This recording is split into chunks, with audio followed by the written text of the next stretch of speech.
Ya estamos conectados entonces con Óscar Ugarte, exministro de Salud. ¿Cómo está? Le damos la bienvenida a Perú 21. ¿Le sorprende esta noticia? Buenas noches, gracias por la invitación.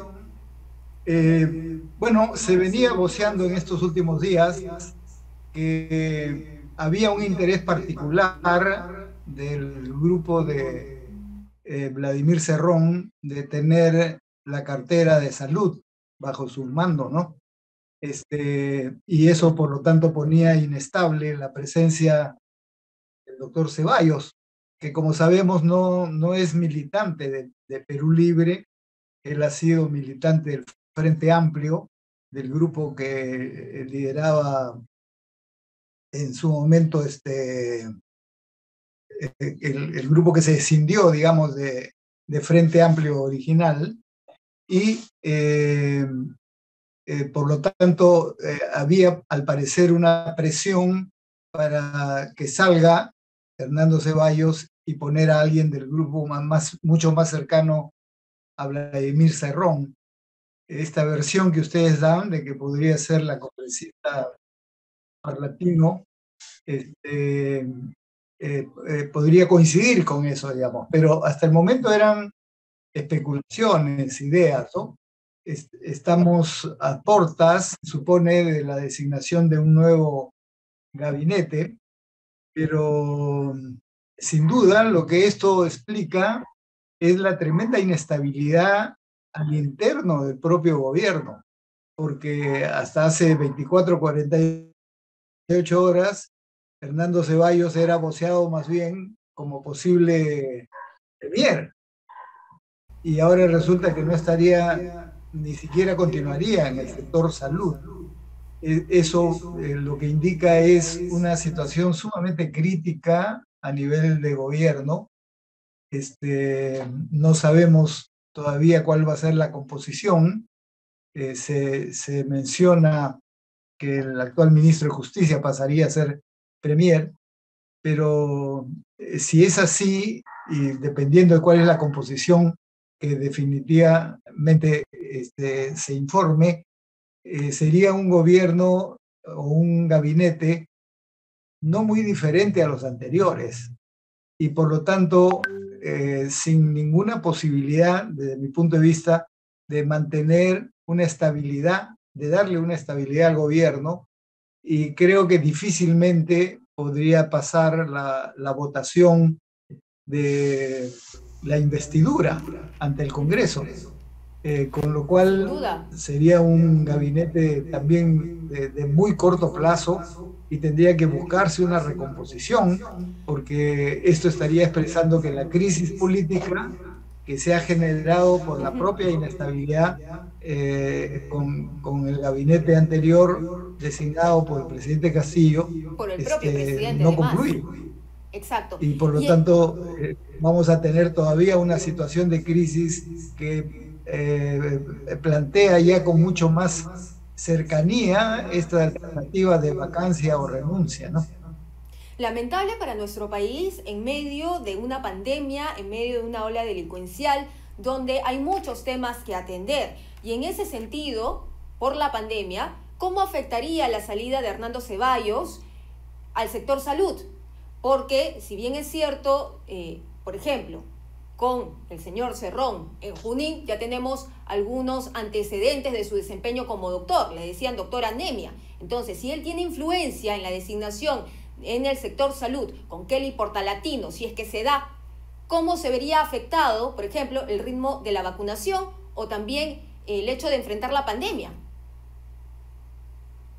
A ver, yo creo que lo que se podría producir es, con este cambio, es una recomposición al interno del propio ministerio, con cambios de directores generales, de viceministros, etcétera, y eso podría llevar efectivamente a interrumpir las estrategias que se venían aplicando, que fueron las estrategias que impulsamos desde el gobierno del presidente Sagasti en el primer semestre del año 2021, que son básicamente conseguir las vacunas suficientes para poder vacunar a todo el país y aplicar las estrategias de vacunación que estaban diseñadas desde julio y el cronograma ya conocido. Eso se puede interrumpir si es que hay un cambio a nivel de los equipos y por lo tanto que se generan situaciones de discontinuidad en la conducción. Eso es muy serio en un contexto en que estamos contra una tercera ola que es muy agresiva en cuanto a su magnitud, aunque como sabemos felizmente no tiene la gravedad de las olas primera y segunda. Pero en esas condiciones y más allá de esta tercera ola, frente al reto de producir un cambio profundo en el sector salud, que es algo que nadie discute, creo que poner a la cabeza a personas que no tienen experiencia en el sector, incorporar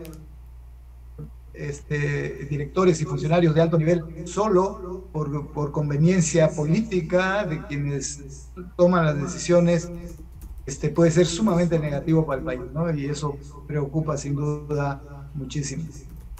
Sí, y sobre todo porque nos tienen en incertidumbre. El presidente Castillo hoy día en la mañana, ya van varios días que no se conocen los rostros. Ayer salió el señor Valer a decir que habían dos tipos de gabinete, uno con varias fuerzas políticas y otro más ligado a la izquierda. Entonces, eso no le hace bien al país ni a los peruanos. Nos estamos retrasando en los temas importantes.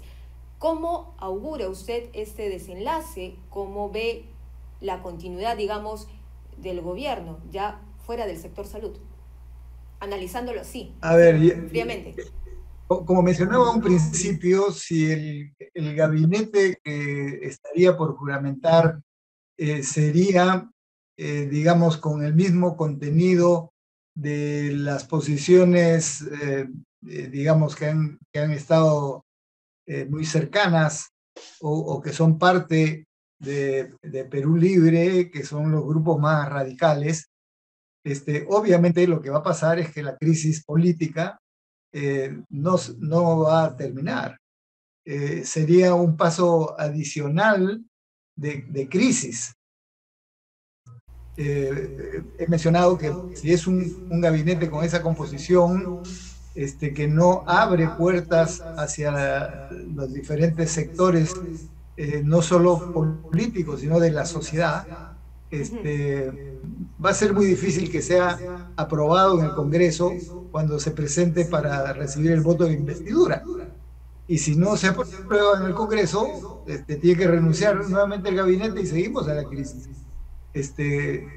Vamos a ver cuál es finalmente el gabinete que juramenta, pero el hecho de tener que juramentar una semana después de que juramentó el anterior, ya nos habla de una crisis profunda, y si volvemos a las andadas, digamos así, creo que lo que se va configurando es una disyuntiva de vacancia o renuncia, ¿no? El defensor del pueblo, que normalmente es muy ponderado y siempre está pensando en función de cómo garantizar los derechos de los ciudadanos, ha llegado a la conclusión, él con sus propios razonamientos, de que no queda más que pedir la renuncia del señor presidente de la República. Puede ser una conclusión sumamente grave, ¿no? Sumamente crítica, pero no era esa la posición del defensor semanas atrás. Entonces, lo que está generando, no solo en el defensor del pueblo, sino en otros altos funcionarios del Estado, pero además líderes del país, tanto políticos como empresariales y de la sociedad civil en general, es un desconcierto frente a los errores que comete el gobierno y por lo tanto una mayor desconfianza en que las autoridades que están siendo designadas podrían darle la solución. Y yo creo que ese es el problema. Muy bien, gravísima la situación en la que estamos. Vamos a esperar qué es lo que dice el presidente Pedro Castillo. A las 8 de la noche exactamente tenía una reunión con el gobernador de la Asamblea Nacional de Gobernadores, el principal, el jefe, el titular, y pues nosotros estamos a la espera. Vamos a ver cuáles son los detalles, ya iremos conociendo los nombres. Mientras tanto, esos son los primeros alcances que se tienen de este cambio. Muchísimas gracias, exministro, por estar con nosotros en Perú 21 TV. Gracias a ustedes por la invitación.